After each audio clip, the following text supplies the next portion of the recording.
জীবন মানেই ওঠানামা, এটাই বাস্তবতার আসল রূপ। আজ যে হাসে, কাল তার চোখেও জল আসে, আর আজ যে কাঁদে, কাল তার মুখেও হাসি ফোটে। কারণ জীবন কখনো একটা অবস্থায় স্থির থাকে না, একটা নদীর মতো, কখনো শান্ত, কখনো আবার ঢেউয়ে উতালা। সুখ আসে আমাদের শিখাতে আল্লাহ কত দয়ালু, আর দুঃখ আসে আমাদেরকে বোঝাতে যে এই দুনিয়া স্থায়ী নয়, ভরসা করো একমাত্র আল্লাহ তাআলার উপরে। কষ্ট যখন ঘিরে ধরে মনে হয় সব শেষ, আর কিছুই বাকি নেই, কিন্তু ঠিক এমন সময়ে আল্লাহ পাঠান সবরের শক্তি, নতুন আশার আলো। কেউ ভেঙে পড়েন দুঃখে, কেউ আবার দুঃখকেই শক্তি বানায়।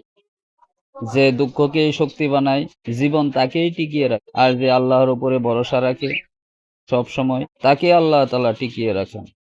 ভিডিওটা ভালো লাগলে অবশ্যই লাইক, কমেন্ট, শেয়ার করবেন।